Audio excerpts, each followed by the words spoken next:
terrorisme est le nouveau fléau des États africains. Pire que le sous-développement et ses corollaires, la pauvreté, le chômage et tous les maux connexes, le terrorisme mobilise désormais l'attention de l'ensemble des dirigeants politiques africains. Il n'y a pas si longtemps, on croyait que la terre de prédilection du terrorisme en Afrique de l'Ouest c'est le Sahel et que sa sphère d'influence et de propagation reste les pays à forte population musulmane. Aujourd'hui, cette perception est démentie par la volonté manifeste des groupes terroristes de s'étendre vers les pays du Golfe de Guinée, et pourquoi pas à tout le continent. Les attaques meurtrières que ces groupes dirigent contre les personnes et les biens dans le nord du Togo et du Bénin sont révélatrices de leur intention de s'installer dans les pays côtiers d'Afrique et d'en faire le champ de leurs entreprises. Macabre, apparu dans le Sahel, au nord du Mali et du Niger, après l'effondrement de l'État libyen en 2011, le phénomène terroriste a pris de l'ampleur en dépit de la lutte tous azimuts déclenchée contre lui par les États maliens et nigériens,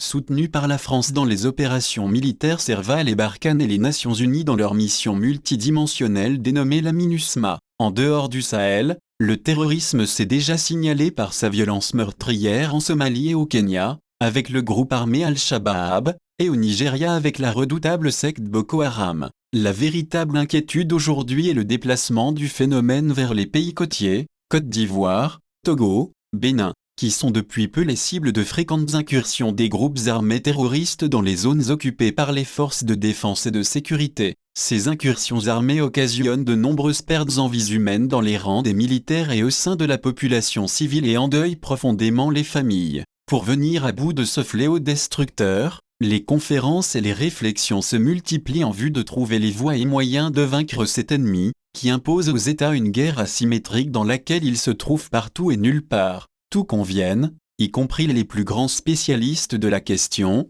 que la lutte contre cet ennemi ne peut se réduire à la seule mobilisation des moyens militaires et moins, à l'élaboration des meilleurs plans de guerre. En d'autres termes, le déploiement des troupes d'élite militaire dans les zones infestées par les attaques terroristes, bien que nécessaire pour protéger les personnes et les biens, il reste l'une des solutions. D'autres approches sont préconisées, notamment la lutte contre l'extrémisme violent, qui constitue le véritable canal d'alimentation du terrorisme en ressources humaines et financières. L'extrémisme violent qui constitue l'étape de la formation idéologique du terroriste est la véritable source du terrorisme. Il est l'ensemble des constructions idéales et idéologiques qui créent la radicalisation et fait passer l'individu du statut de citoyen à celui de terroriste. Ceci dit, la lutte contre le terrorisme passe aussi et surtout par la suppression et l'éradication des germes de l'extrémisme violent. Cette lutte nécessite à la fois la mise en place d'un dispositif militaire et de renseignement pour éliminer les groupes armés déjà constitués et leur matériel de guerre ainsi que la création de conditions sociopolitiques qui détruisent les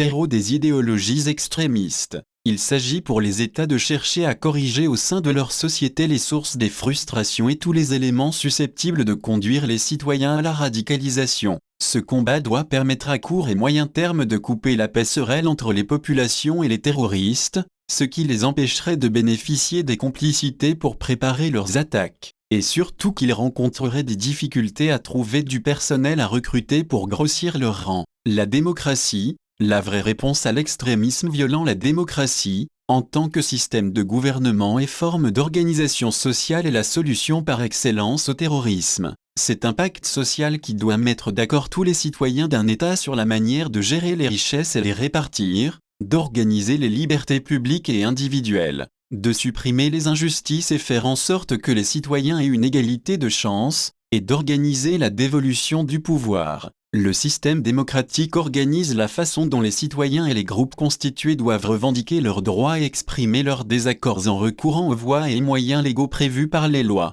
Les revendications, quelles qu'elles soient, doivent se faire au sein du système et non en dehors, et surtout pas par la violence. Si le terrorisme est défini comme le recours à la violence pour revendiquer un droit ou formuler une revendication politique ou sociale, il apparaît alors comme le rejet de la démocratie, ou à tout le moins, la fragilité du système démocratique. Le citoyen ou le groupe qui utilise la violence comme moyen de revendication politique ou sociale rejette le pacte social où on est sorti. Dans ce cas, on peut supposer que dans les pays où le terrorisme s'est installé, des citoyens ou des groupes constitués n'ont pas accepté la démocratie, ou que le système démocratique, tel qu'il fonctionne, comporte des imperfections qui sont source de frustration. Les années 1970 ont rimé en Europe avec une vague de terrorisme, notamment en France avec Action Directe, en Italie avec les Brigades Rouges et en Allemagne avec la fraction armée rouge encore appelée la bande à Bader. Ces groupes terroristes ont été à l'origine de nombreux actes de violence et d'assassinat au cours de ces périodes. L'historiographie de ces périodes a révélé que tous ces groupes d'obédience marxiste-léniniste ou de la gauche radicale ont rejeté la démocratie. Nourris par la vulgate léniniste de la lutte contre l'impérialisme, ils assimilaient les démocraties européennes à des États capitalistes sous la domination de l'impérialisme américain. En effet, après la libération de l'Europe par les forces alliées, États-Unis d'Amérique et ex-URSS, en 1945, ces deux puissances ont exercé leur influence sur l'Europe. L'Allemagne était partagée comme un gâteau entre ces deux puissances politiques et chacune a imposé son idéologie à la partie qu'elle occupe. En République fédérale allemande, la partie que contrôlaient les États-Unis, les bases militaires américaines y étaient installées et les signes de sa domination sur ce pays étaient ostentatoires. La démocratie italienne était fragile et la France se remettait de l'occupation qu'elle a vécue pendant 4 ans par le régime nazi. Bref, la démocratie européenne avait du plomb dans l'aile. Les groupes armés terroristes de gauche contestaient cette démocratie régentée par les Américains et préconisaient des attentats contre les décideurs politiques, assassinat du Premier ministre italien Aldo Moro en 1978, l'élimination physique des représentants des grandes firmes en Europe, assassinat du PDG de la régie Renault Georges Bess en 1986. Et des actes de violence de toutes sortes ont été perpétrés contre les personnes et les bases américaines en Allemagne. La répression policière qui a été opposée à ces groupes terroristes et permis de les mettre hors d'état de nuire a été couplée par une lutte acharnée contre les idéologies radicales de gauche. Ainsi, la faillite du communisme au travers du perfectionnement du système démocratique et l'extinction de la fascination des idéologies de gauche sur les masses ont mis fin au terrorisme d'extrême gauche en Europe. Aujourd'hui, il ne serait pas vrai de soutenir que le terrorisme qui sévit en Occident soit exempt de toute frustration liée au fonctionnement de la démocratie, mais ce terrorisme islamiste est fondamentalement tributaire du conflit religieux entre chrétiens et musulmans.